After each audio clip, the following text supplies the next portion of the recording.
Cuman politik itu kan juga harus ada dasarnya, dasar etika moral ya, atau akhlak politik. Nah sekarang ini KPK undang-undangnya baru nomor 19 setengah ori Pak ya? Atau sekarang tidak ori, KW berapa nggak jelas. Undang-undang partai politik itu tidak mencerminkan bahwa partai politik itu sebagai sendi pilar demokrasi, faktor nepotisme, apalagi nepotisme ditambah ini. Jadi nggak boleh orang kampus anti kritik itu nggak boleh. Pemilu yang waktu itu sudah ditandai juga dengan praktek pesel, suap, riswah, bribery, ya, seperti sekarang ini. Halo Sobat LHKP sekalian, jumpa lagi pada podcast pada hari ini. Tentu ini saya tidak tahu sesi keberapa, yang pasti ini sudah sesi yang sekian kali kita membahas terkait dengan perpolitikan, demokrasi, dan HAM. Nah, para Sobat LHKP, hari ini kita sudah kedatangan tamu yang sangat spesial.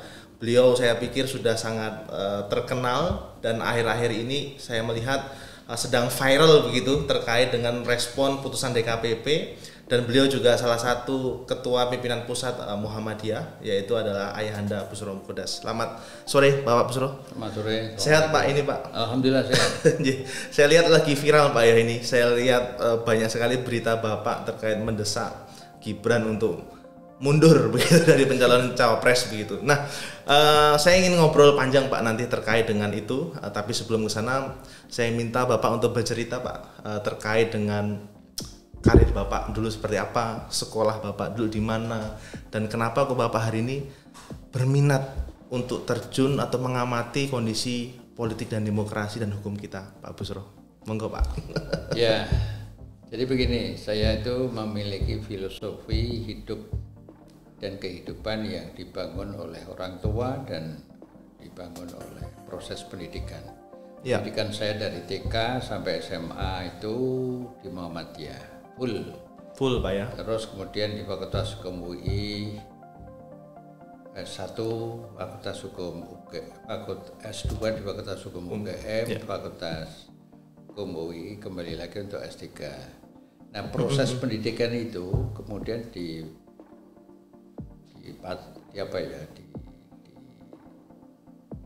memperoleh penguatan dalam aktivitas di luar sekolah, di luar studi, yaitu dimulai dari Ikatan Pelajar Muhammadiyah atau IPM. Ya. Dari Wiranting sampai Sabang, daerah wilayah sampai pusat. Terus kemudian ketika saya masuk di Fakultas Hukum itu, saya sudah punya terbentuk satu mindset gitu. Dan keinginan betapa mulianya bisa menjadi membela penegak hukum dan kemanusiaan. Nah, terus di Fakultas Hukum UI waktu itu sering kita hadirkan tokoh-tokoh yang menjadi simbol gerakan-gerakan itu. Ada Bang Buyung, ada Todong Mulya Lubis, dan macam-macam lah. Ya, teman-teman Gen Z nggak tahu nih Pak siapa itu. Ya, Profesor Dr. Adnan Buyung Nasution itu aktivis hak asasi manusia yang sangat konsekuen, sangat konsisten dengan dunia penegakan hukum yang bidang hak asasi manusia. Demikian juga Pak Todong Mulya. Di samping tokoh-tokohnya. Nah, mengapa kita hadirkan? Kita waktu itu sebagai mahasiswa butuh tidak cukup hanya mata kuliah yang kita peroleh dari perpustakaan, dari dosen-dosen, tapi juga harus ada simbolisasi. Seperti apa sih tokoh-tokoh itu? Ketemu nama-nama itu kita diskusikan, kemudian kita undang, kita dialog, kita diskusi tajam. Itu semuanya menggumpal di dalam satu kerangka berpikir yang terdiri dari unsur pendidikan keluarga, berarti orang tua pendidikan Muhammadiyah, Ikatan Pelajar Muhammadiyah, dan aktivitas atau semacam intellectual exercise undang orang-orang itu. Kita undang juga guru-guru besar maupun dosen-dosen senior, periset-periset yang terkait dengan hak asasi manusia. Pada saat itu ya Pak ya? Itu. Nah, di kampus kita juga aktif di Majelis Permusyawaratan Mahasiswa. Dulu ada namanya itu. Iya. Nah, itu semuanya membentuk satu kerangka berpikir banyak teman termasuk saya bagian kecil dari itu. Sehingga begitu lulus saya sudah mengambil satu ancar-ancar untuk terjun aktif di dalam aktivitas kemanusiaan. Itu bagian pertama. Bagian kedua, begitu lulus ada kesempatan kerja di Foster Parent Plan, satu NGO internasional yang menghimpun dana-dana dari The Have, sejumlah negara orang-orang kaya itu, negara-negara maju. Nah, di sana ada semacam filantropi gitu untuk negara-negara yang dianggap developing country, termasuk Indonesia. Saya 2 tahun di situ. Sehari-hari bergaul dengan orang-orang yang miskin secara alamiah itu, dan miskin karena ada indikasi dimiskinkan. Dimiskinkan itu oleh sistem, oleh proses pembangunan. Nah, itu 2 tahun. Jadi indah sekali 2 tahun itu kita jungkir balik ke gunung-gunung, ke kampung-kampung, ke desa-desa, mengunjungi orang-orang seperti itu. Walah, kalau dibayangkan tuh. Jadi menemukan banyak perspektif Pak ya. Iya, ada perspektif kemanusiaan yang real. Iya.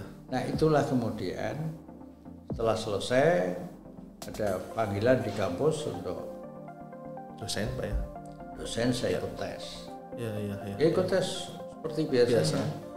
Kemudian setelah lulus menjadi asisten dulu. Kemudian kita meningkat untuk ikut seleksi calon advokat. Nah, kita ujian Pengadilan Tinggi Semarang Pak. Iya Pak. Nah, sejak 1979 itu sudah aktif dalam dunia kepengacaraan dengan mindset yang di awal itu bukan pengacara untuk memperkaya diri sendiri, enggak.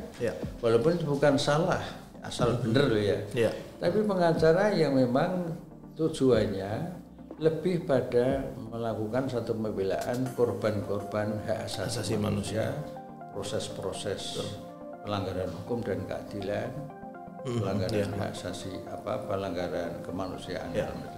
Pak, berarti Pak Busro juga dari SD sampai SMA di sekolah Muhammadiyah Pak ini. Iya, aktivis di dari TK. Dari TK Pak ya. Jadi Muhammadiyahnya sudah menggempal gitu Pak. Ya itu membentuk kerangka berpikir dan mentalitas gitu. Siap, iya Pak, betul. Nah Pak Busro, mungkin ini banyak teman-teman mungkin yang belum tahu kira-kira disertasi yang Bapak tulis itu apa sih Pak sebenarnya Pak? Dan kalau saya sudah membaca begitu Pak ya, dan cukup fenomenal dan cukup bahasa anak zaman sekarang tuh cukup paten lah begitu. Mungkin sedikit spill Pak, apa cerita Pak atau bagaimana disertasi yang pernah Bapak tulis itu Pak? Ya begini, semula karena saya menyintai filsafat dan filsafat hukum, semula mau ngambil satu judul disertasi itu mengkaji tentang filosofi Thomas Aquinas ya. Saya bandingkan dengan kerangka filsafat hukum model Islam itu kan ada ijtihad sebagai satu metode. Saya semula mau membandingkan dua perspektif ini. Bahan-bahan sudah saya kumpulkan. Suatu saat, ini qadarullah, takdir Allah. Saya waktu itu sedang diamanati di Lembaga Konsultasi Bantuan Hukum Fakultas Hukum UI oleh dekan. Lalu ada surat dari Ketua Pengadilan Negeri Sleman. Surat itu permintaan untuk penunjuk pengacara bagi terdakwa korban perkara subversif. Perkara yang waktu itu dikenal dengan istilah komando jihad. Setelah kami pelajari, kami bentuk tim saya sendiri masuk di dalam situ Pak ya. 3 orang. Nah, setelah kita melakukan satu pembelaan, pendampingan dari awal sampai akhir, Masya Allah, luar biasa. Itulah ayat-ayat koniyah, ayat-ayat Allah di luar Al-Quran ya, berupa fakta-fakta yang saya temukan, data valid ini. Karena di pengadilan itu bukti-bukti ada, bukti tertulis ada, bukti saksi ada, macam-macam. Intinya satu, kasus Kembandoja itu kasus yang kemudian terbukti itu sebuah rekayasa politik, sinetron politik oleh aparat intelijen TNI waktu itu ABRI. Diberi komando jihad karena memang sengaja dibikin istilah-istilah yang sok Islami gitu. Di latarnya seperti itu Pak ya, sok Islami begitu. Ya. Membangkitkan semangat Islami, tapi itu dalam skenario politik intelijen. Oh iya. Yang kedua, dilatar belakangi dengan isu bahwa ini PKI mau bangkit kembali. Kan setelah Gestapo PKI 1965 itu PKI dibubarkan dan seterusnya. Itu dibikin isu oleh operasi intelijen ini. Nah, bahwa PKI mau bangkit kembali. Oleh karena itu harus dilawan. Untuk melawannya harus ada organisasi gerakan namanya Komando Jihad. Dua. Yang ketiga, Komando Jihad ini akan mendapatkan suntikan senjata dari Libya. Waktu itu Kolonel Muammar Gaddafi masih berjaya, masih mendunia. Yang keempat, direkrut orang-orang ex Kartosuwiryo. Ada Danu Muhammad Hasan dan lain-lain. Ada Hilmi Aminuddin, ada Haji Ismail Pranoto dan sejumlah orang yang kemudian kita temukan. Nah, orang-orang ini direkrut oleh gerakan yang dipimpin oleh Letnan Jenderal TNI Angkatan Darat Ali Murtopo. Nah, dibina, lalu di situ ada kaderisasi atau penyusupan lah, penyusupan, ada proses brainwashing dan sebagainya. Sejumlah orang diangkat di dalam Komando Jihad itu, tugasnya untuk membuat satu dan mengembangkan isu-isu perlunya Komando Jihad itu, dan isunya akan mendirikan negara Islam juga, dan masing-masing dibentuk satgas-satgas, kepala satgas misalnya komandemen Jawa Tengah siapa dan sebagainya. Nah, akhirnya orang-orang ini ditangkepin oleh aparat tentara itu. Koramil dan segala macam. Ada yang ditangkapi, ada hampir 1.000. Saya punya data karena itu riset disertasi gitu ya.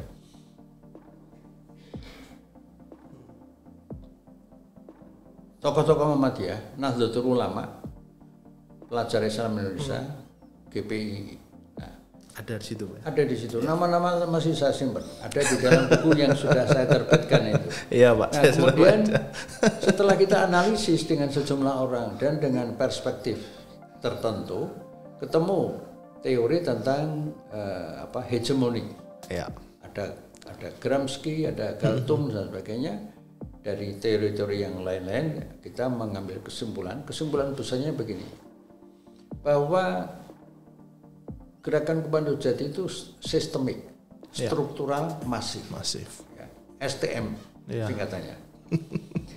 Yang dikorbankan adalah umat Islam semuanya. Isunya isu ingin mendirikan negara Islam, sehingga perlu dibentuk JI, Jamaah Islamiyah. Isu JI ini sudah ada sejak 1978 atau 1981. Jadi kemudian ketika saya agak loncat sedikit, ketika ada di Amerika itu 2 gedung pencakar langit itu kemudian ditabrak pesawat itu. Lalu dibikin isu ini ada gerakan JI internasional Osama bin Laden. Saya buka lagi data-data, di situ dikembangkan istilah JI, Jamaah Islamiyah, dipimpin oleh Osama bin Laden. Setelah saya buka disertasi saya dan lain-lain, tidak hanya disertasi saya ya, ketemu JI ini dipakai awal justru oleh operasi intelijen Indonesia. Jadi ini kerangka berpikir busuk gitu. Nggak menyadari kebusukannya itu, kejorokannya itu kemudian akan terungkap. Nah, yang menarik ini adalah latar belakang politiknya. Yang ini yang saya sampaikan dan relevan dengan situasi sekarang ini. Jadi mengapa Komando Jihad? Karena waktu itu ada partai yang 3 ya. Ada Partai Golkar, partai dominan, terus Partai PDI belum pakai P, terus P3. Nah, di antara 3 partai ini yang dianggap sangat membahayakan terhadap Golkar. Golkar adalah tulang punggung Orde Baru, Soeharto, CS gitu. Nah, sehingga harus dipertahankan. Untuk mempertahankan itu lawan politiknya harus dihajar. Mengajarnya dibikin isu, isunya dengan komando. Jadi itu. Oh, iya. Nah, sehingga banyak tokoh-tokoh P3 kena. Iya. Itu.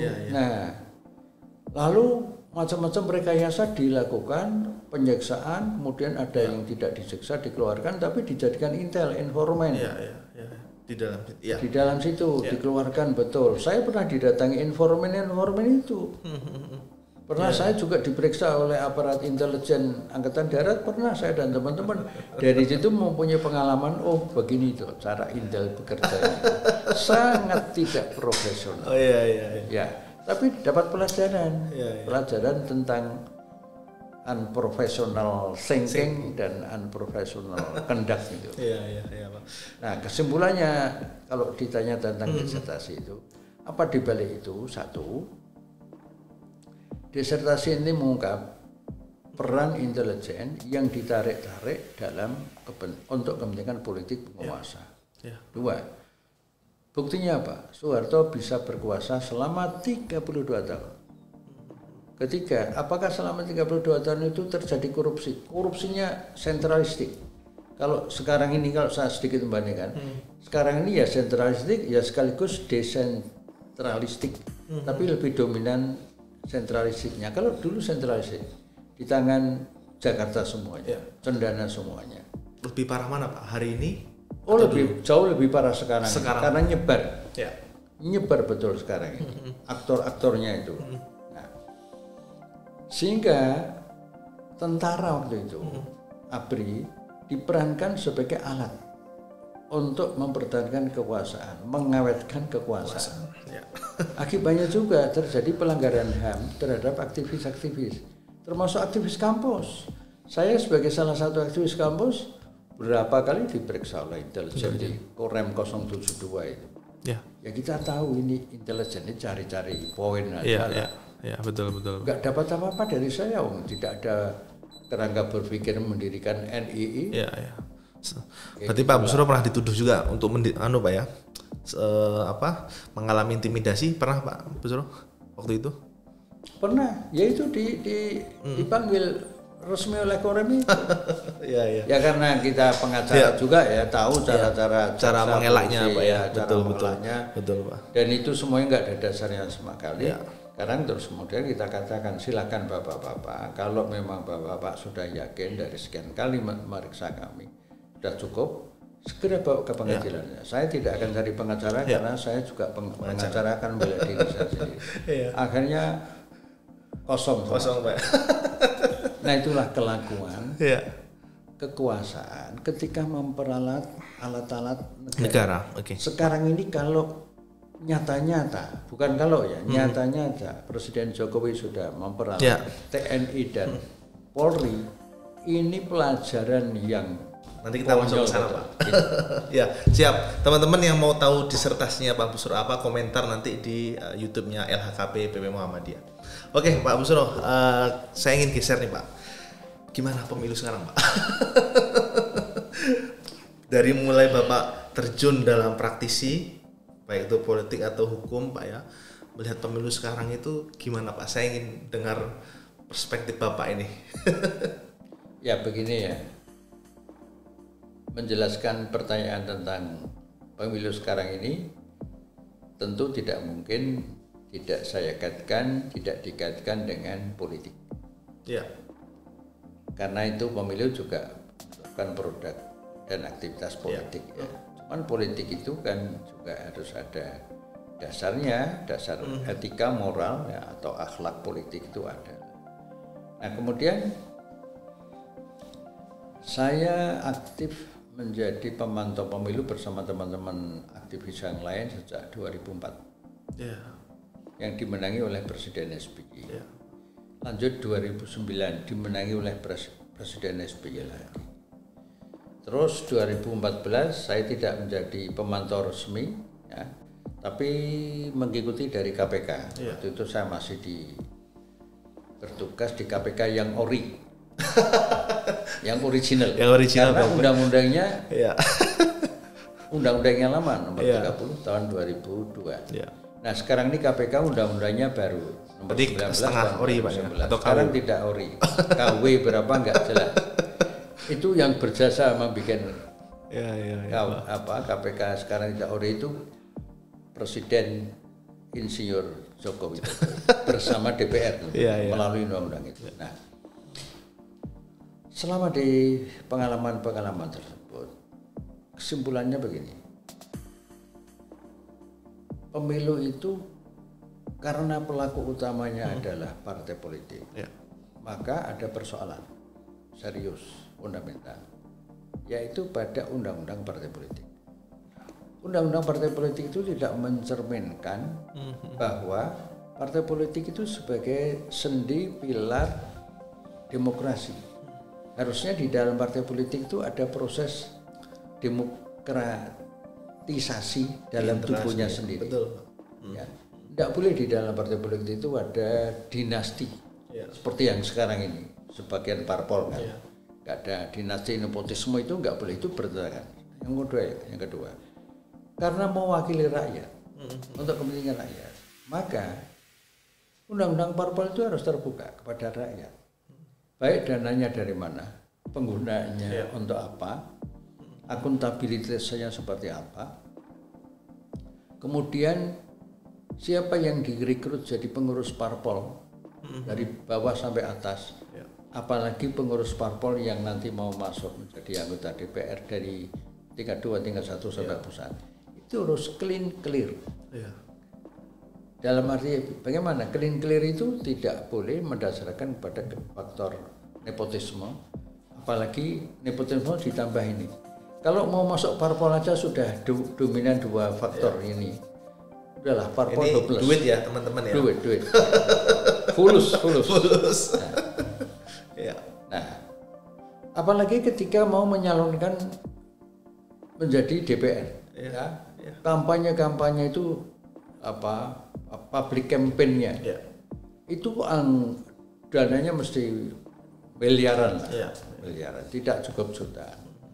Pertanyaannya, apakah sampai sekarang ini ada undang-undang parpol yang kemudian merefleksi pada budaya partai politik apapun juga, di mana parpol itu paling enggak 3 bulan sekali minimal melaporkan keuangannya, dari mana diperoleh bukti-bukti lengkap, ada audit publik itu, akuntan publik ya. Kemudian digunakan untuk apa? Sehingga masyarakat itu tahu. Kemudian kalau masyarakat yang memberikan sumbangan tahu. Tapi kan mana ada parpol seperti itu, ada nggak? Nggak ada Pak. Kan kalah dengan takmir masjid. Akhirnya ada gereja juga yang melaporkan itu, bagus itu. Iya betul Pak. Jadi kan agak lucu ya Pak Busro. Partai politik selalu teriak demokratisasi, ternyata dia juga tidak demokratisasi sendiri begitu, di internal sendiri juga nggak berlaku begitu Pak. Nah Pak, ini gimana Pak? Upaya kita ini kan seperti benang kusut Pak ya. Dari dulu kita nggak selesai masalah partai politik kita. Dari 2004 tuh berarti saya masih SD itu Pak, masih SMP, masih SD masuk SMP.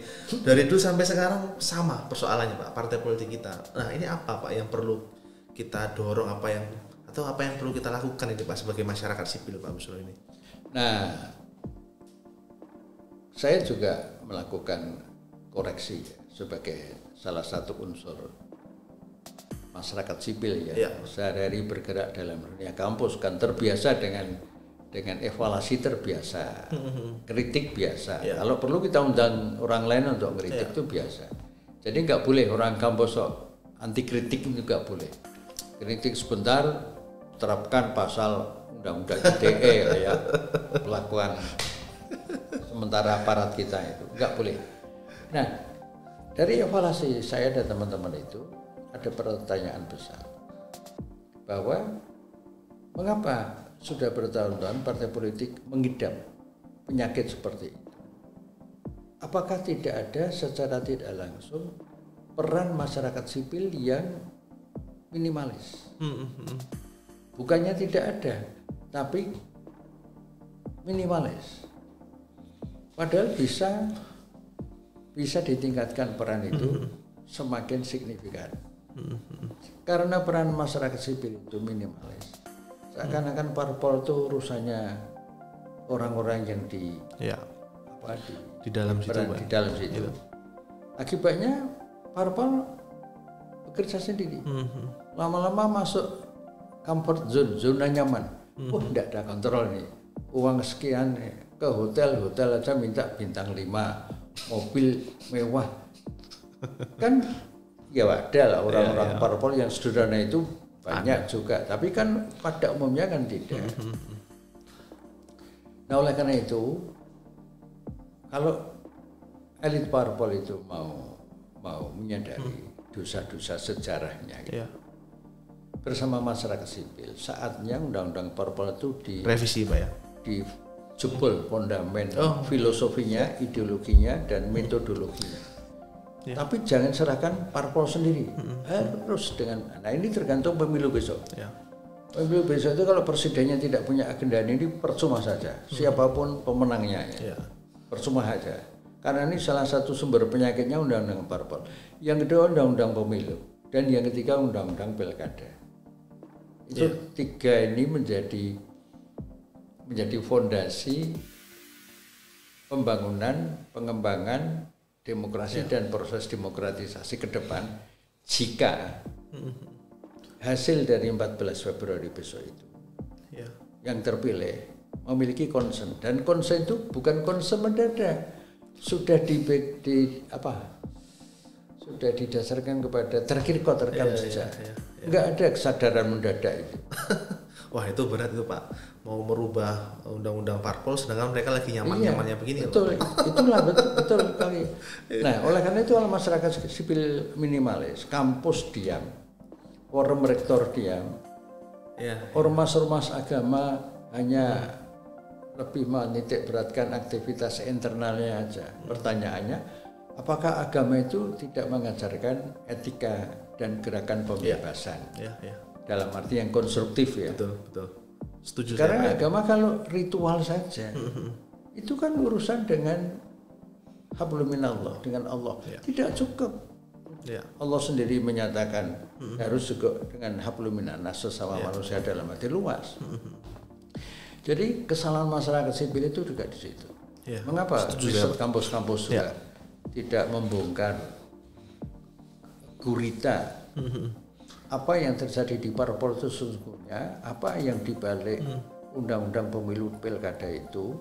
Nah, saya ingin menyampaikan ketika saya masih aktif di KPK itu ada data dari pemilu 2004, 2009, 2014 dan 2019. Data itu kami pelajari. Akhirnya kami berkesimpulan dengan teman-teman itu, data itu menggambarkan ada korelasi pemilu yang waktu itu sudah ditandai juga dengan praktek suap, riswah, bribery, seperti sekarang ini. Ini lebih konyol lagi, lebih lebih jorok lagi lah. Ditontonkan di publik. Dipertontonkan dan di depan istana lagi.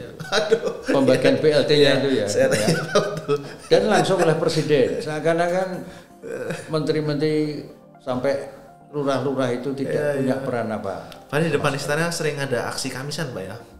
Nggak pernah disapa begitu, tapi pas bagi-bagi BLT di depan istana. Ya itu. Oleh karena itu kalau melihat praktek sekarang ini, 3 undang-undang tadi itu harus direvisi Pak ya. Direvisi. Nah, kembali lagi masyarakat sipil itu. Kita belajar dari Amerika ya. Demokrasi di Amerika itu kan juga tidak lepas dari peran masyarakat sipil kan. Nah, tapi karena di sana terlepas dari demokratisasinya juga sekarang mengalami perubahan dan amburadul juga mengalami disorientasi. Sebetulnya Indonesia ini kan punya modal sosial. Pertama masyarakatnya masyarakat yang relatif masih memiliki, rakyat kita tuh masih memiliki sifat gotong royong, tolong menolong sesama, ini bagus sekali. Bukankah itu modal sosial yang harus dirawat? Jangan dirusak dengan suap setiap pilkada dan pemilu. Ini perusakannya masif. Yang merusaknya pemerintah sendiri dan parpol juga yang melakukan itu. Pak, kalau ini Pak, ini kan kampus bergerak ya Pak ya pada mendeklarasikan semacam petisi lah begitu Pak. Apakah ini juga tanda-tanda alarm bahwa demokrasi kita itu semakin memburuk dan ada potensi untuk pemakzulan Pak Busro?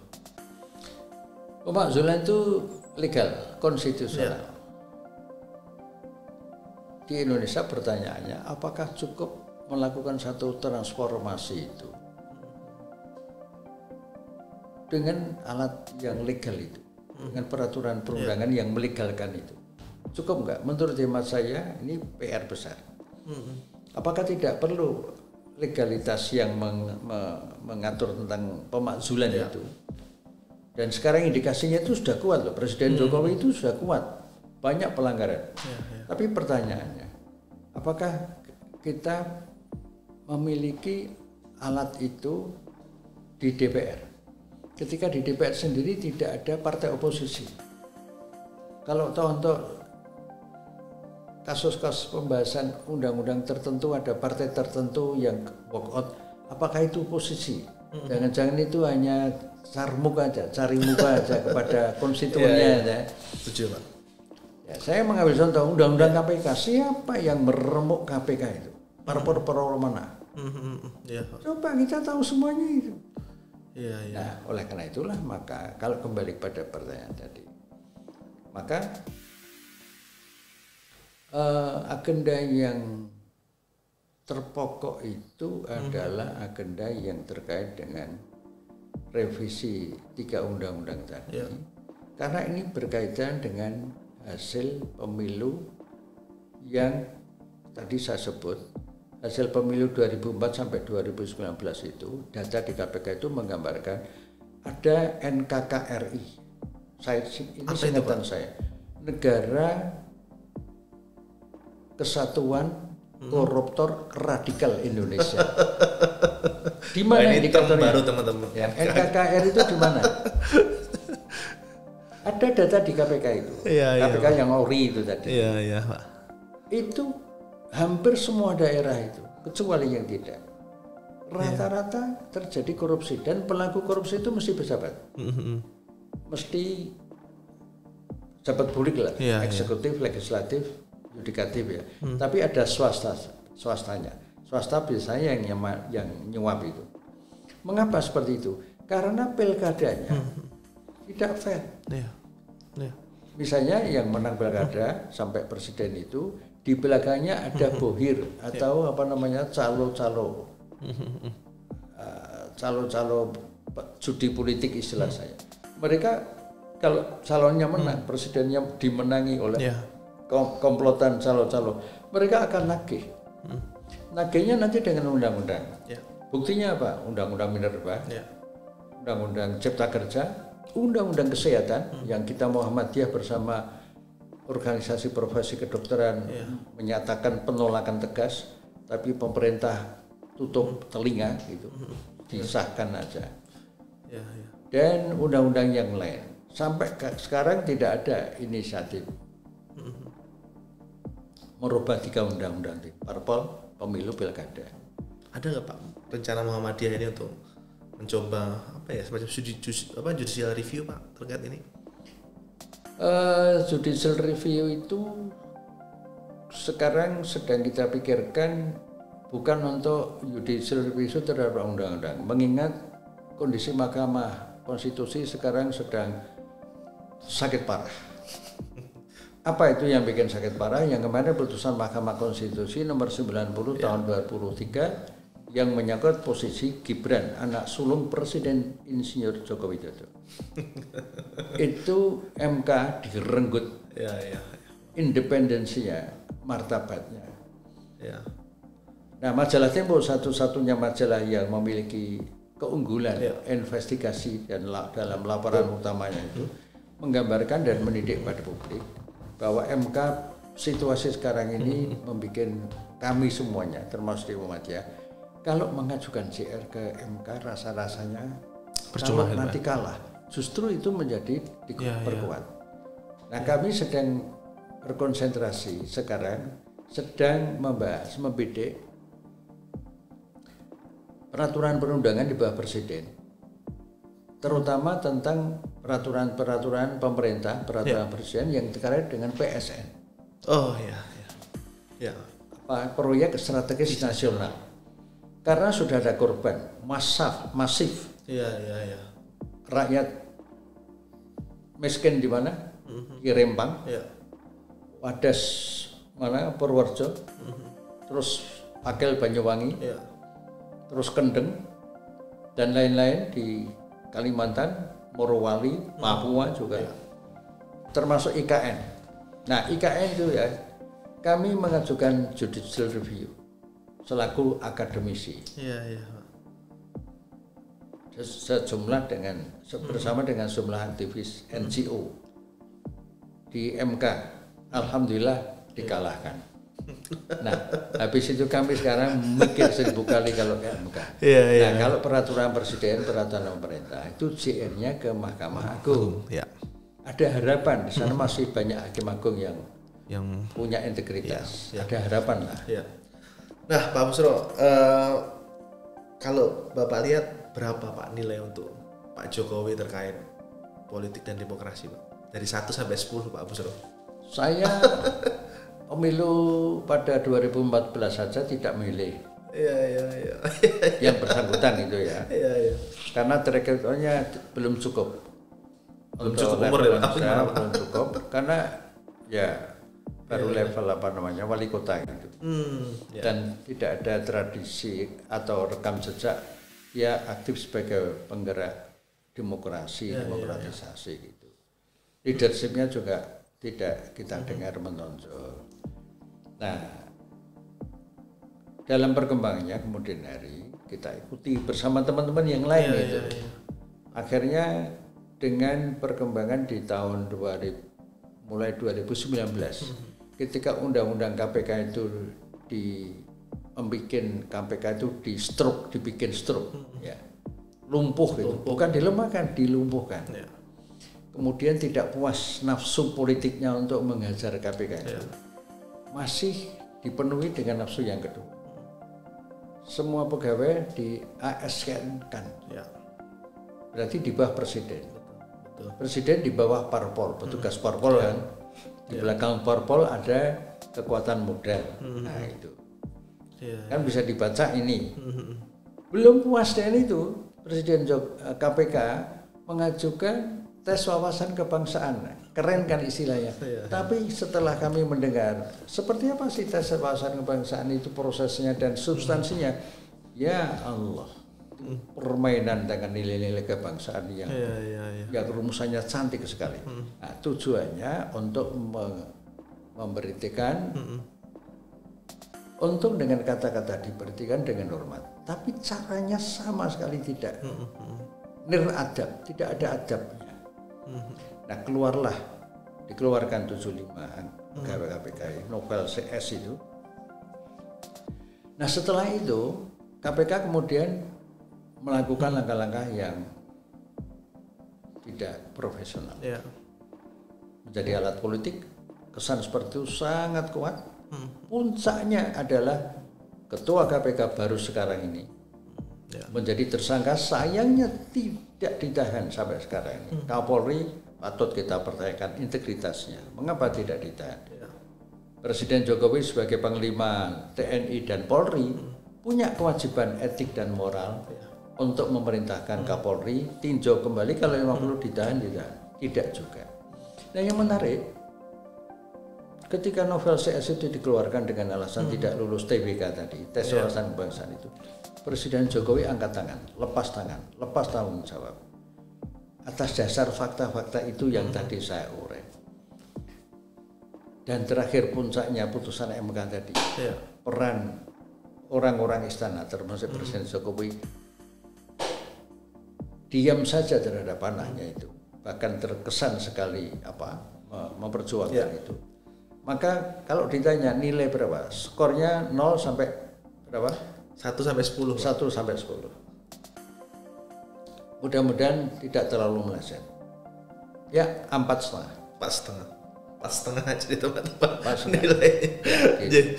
Pak, ini terakhir sekali karena waktu ternyata nggak terasa ngobrol-ngobrol begini udah hampir 45 menit gitu Pak. Nah, Pak kira-kira apa sih Pak yang paling berkesan dari hidup Pak Busro ketika berkarir di KPK Pak, itu bisa sharing lah begitu Pak ke teman-teman. Apa sih yang sampai sekarang terkesan, masih teringat sampai sekarang nih kisah ini begitu Pak? Pertanyaan itu mengingatkan saya, alhamdulillah, ketika KPK berbasis undang-undang yang lama tadi, yang independen itu, kita bukan di bawah presiden kan? Ya. Itu melakukan satu langkah-langkah yang berdasarkan kaidah-kaidah ilmu. Ini kok hulunya ada korupsi di semua sektor, peternakan, pajak, tambang, macam-macam. Sebabnya apa? Dan satu, kemudian yang kedua kok merata ya.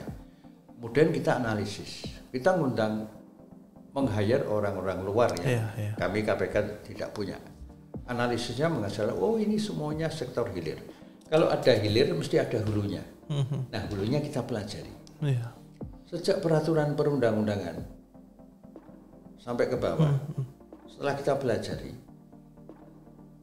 ada indikasi kuat bahwa sejumlah peraturan perundang-undangan itu pasal-pasal tertentu memang didesain untuk corruption by design, korupsi politik. Nah akhirnya pencegahan waktu itu aspek hulunya itu bukan hilirnya tetap kita tangkapi. OTT itu berbasis pada fakta itu. Tapi hulunya juga kita benahi. Nah ketika kita sampai hulu itu mengetahui, oh ini persoalannya raja-raja tambang apapun juga, sebuah tambang emas, batu bara, biji pasir besi, timah dan lain-lain, itu memang mendapatkan izin dari pemerintah pusat. Nah, hulunya itu kita benahi, akhirnya sejumlah peraturan perundangan sampai ke bawah itu, dari undang-undang sampai ke bawah itu kita ajukan revisi. Ini harus dirubah. Betul. Nah, di era SBY dalam batas tertentu mundur. Karena dia tahu akibatnya. Kalau enggak mundur. Artinya bukan kompromis, akomodatif dengan usul KPK waktu itu. Nah, anehnya di era Pak Jokowi ini lahirlah undang-undang Minerba, Cipta Kerja, Kesehatan dan lain-lain. Tapi itu bermuara dari setelah KPK dihajar, dilumpuhkan dengan undang-undang yang baru tadi. Jadi KPK sekarang tidak bisa mencegah seperti dahulu. Pak ya. Aspek hulunya nggak mampu. Undang-undang pemilu itu KPK berat. BLT yang diduga keras ini 400 berapa triliun rupiah, KPK berat. Mengapa KPK diam? Nah itulah. Jadi kesimpulannya itu. Era pencegahan dan yang dilakukan oleh KPK masa lalu itu integratif dengan penindakan, dan ini melibatkan masyarakat sipil. Kita kerjasama dengan orang-orang kampus yang kritis, NGO yang kritis. Coba sekarang kampus malah didere, seakan-akan orang kampus itu kebanyakan minum CTM lalu pada guntuk itu. Jadi penikmat itu, tidak semuanya ya. Dan jangan lupa Mas, ada aktivis-aktivis juga di gituan. Rayu dengan sekedar komisaris. Semua itu jadi penikmat. Gak tahan. Pragmatis, gak tahan hidup. Susah. Hidup apa adanya itu. Bukan hidup miskin. Betul. Nah kalau pemimpin sudah tidak terlatih hidup apa adanya, rontok hak moralnya. Saya ingat Pak, 2009-2010 ya Pak ya, saya sering lihat Bapak nangkap orang itu selalu ditunggu banyak orang. Ketika KPK nangkap orang itu seakan-akan, ini salah satu hero begitu. Tapi sekarang makin kesini, KPK mau nangkap siapa ya orang biasa aja begitu Pak. Maksudnya mau nangkap siapapun itu masyarakat kayaknya ya udah biasalah korupsi begitu. Itu pertanyaan yang menggambarkan pengamatan yang jernih. Satu saja saya sebut, Harun Masiku. Betul Pak. Coba di balik Harun Masiku itu menarik nggak? Jelas sangat menarik. bukan urusan politik ini, tetap urusan hukum. Tapi di baliknya itu singgungannya dengan dana dan sebagainya. Nah, oleh karena itulah satu contoh Harun Masiku itu juga terjadi ketika KPK sudah dilumpuhkan tadi. Betul. Nah begitulah. Jadi tarik menarik kekuatan politik yang mengalami demoralisasi yang parah sekali itu berdampak kepada proses pelumpuhan aparat keamanan, aparat penegak hukum, dan masa pemilu ini kita lihat TNI sama Polri dilibatkan itu juga cara-cara. Memangnya orang TNI, warga TNI dan Polri itu semuanya tidak punya hati nurani yang bersih. Mungkin mereka terpaksa. Dan jangan diadu dengan rakyat lah. Semuanya rugi. Ya, siap Pak Busro.